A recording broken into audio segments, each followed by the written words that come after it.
नमस्कार। आज मैं बच्चों के नौनिहालों के शिक्षा के बारे में बात करना चाह रहा हूँ। जो चीज़ मैंने महसूस किया है वो मैं सोच रहा था कि आप सभी के साथ शेयर करूँ। दोस्तों, देखिए, आज के समय में जो स्कूल में पढ़ाई हो रही है वो हम भी जानते हैं, आप भी जानते हैं, हर कोई जानता है। स्कूल में आज के समय में शिक्षा बिल्कुल अस्त-व्यस्त हो गई है। स्कूल में मास्टर सिर्फ़ उतना ही पढ़ा रहे हैं जितना कि कोचिंग की संभावनाएँ बनी रहें, ताकि गार्जियन को कोचिंग भी पढ़ाना है।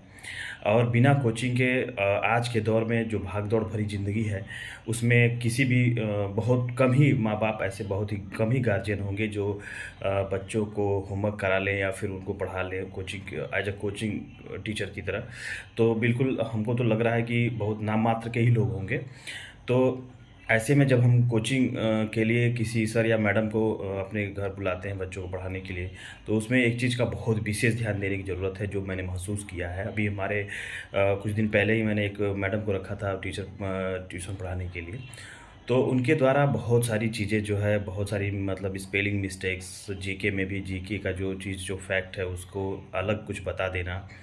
तो बिल्कुल भी आप ऐसा ना होने दें। अपने बच्चों को, जो भी टीचर को ट्यूशन पढ़ाने आ रहे हैं, उनके बराबर आप उनको जानकारी में बच्चों से उनकी कॉपी चेक करिए, उनका जो है क्या पढ़ा रहे हैं, उनकी स्पेलिंग उन्होंने क्या पढ़ाई है।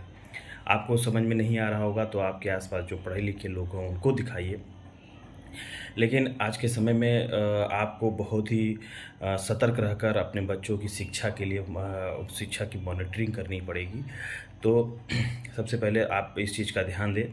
और दूसरी बात ये है कि जब भी आप अपने बच्चों को कुछ भी बीच-बीच में उनसे पूछते हैं कि आपको सर ने क्या पढ़ाया या फिर एक्स्ट्रा क्या पढ़ाया, और टीचर को भी बताइए, उस ट्यूशन टीचर को भी बताइए कि आपको जो है इसमें जो आप सिलेबस पढ़ाते हैं, क्योंकि वो अक्सर ऐसा करते हैं कि जो भी सिलेबस होता है वो पढ़ाते हैं और प्लस होमवर्क करा देते हैं और आपका जो है काफ़ी फ़ीस लेते हैं। ये एक बिल्कुल कोचिंग के जो टीचर होते हैं और स्कूल के टीचर एक दूसरे के समझ लीजिए कि परजीवी हो गए हैं। तो इस चीज़ का बिल्कुल ध्यान दें। बच्चों का जो है, ये बच्चों का जो दिमाग होता है ये पत्थर की लकीर की तरह होता है। जो बचपन में जो चीज़ें सीखते हैं, अगर वो गलत स्पेलिंग सीख गए तो हमेशा ज़िंदगी भर उनके दिमाग में गलत स्पेलिंग बैठी रहेगी, गलत परिभाषा बैठी रहेगी, गलत जीके का जो आंसर है वो चीज़ बैठा रहेगा। इस चीज़ को आप देखेंगे, आप भी महसूस किए होंगे कि बचपन में हम लोगों ने जो पढ़ा है वो आज भी याद रहता है।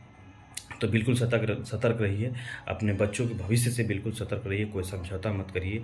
एक टीचर आपको अगर थोड़ा-सा भी मिस्टेक पढ़ाता है तो उसको हटवाइए, दूसरा टीचर लगाइए, क्योंकि इस समय जो है ये जो दौर चल रहा है बिल्कुल जो शिक्षा है एकदम बिल्कुल जो है उसको व्यवसाय की तरह, बिज़नेस की तरह यूज़ किया जा रहा है। तो एक जो पहले की शिक्षा थी वो शिक्षक अपने आप को एक गुरु की तरह प्रस्तुत करता था और बच्चों को पढ़ाता था।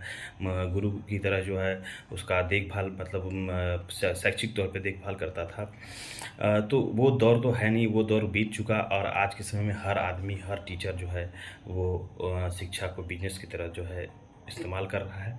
तो आपको आपके जेब से पैसे जाने हैं, आपके बच्चों का भविष्य है, उस चीज़ को हमेशा ध्यान रखिए, सदा ध्यान रखिए। हमेशा उनकी कॉपी को चेक करिए, उनसे क्वेश्चन आंसर करिए। आपको नहीं समझ में आ रहा है, आप अपने अगल-बगल किसी शिक्षित आदमी को, किसी पढ़े-लिखे आदमी को उस पे लगाइए। अगर आप नहीं समझ पा रहे हैं उनकी जो पढ़ाई-लिखाई है, कुछ लोग हैं जो गाँव-गिराव में लोग हैं, जिनको सीबीएसई बोर्ड की किताबें नहीं समझ में आ रही होंगी, उनको जो है किसी पढ़े-लिखे बच्चों से जो है इसका सहयोग लें। उनसे क्वेश्चन आंसर कराइए अपने बच्चों की, उससे पूछिए कि क्या पढ़ा आपने, क्या समझ में आया। ये सब चीज़ें करनी पड़ेगी, नहीं तो फिर आपका पैसा भी जाएगा और शिक्षा भी नहीं मिलेगी और फिर आप जो है अपने आप को ठगा महसूस करेंगे एक दिन। धन्यवाद। इस चीज़ का हमेशा ध्यान रखिए। आपके बच्चे हैं, उनका भविष्य है, आपको देखना है। धन्यवाद।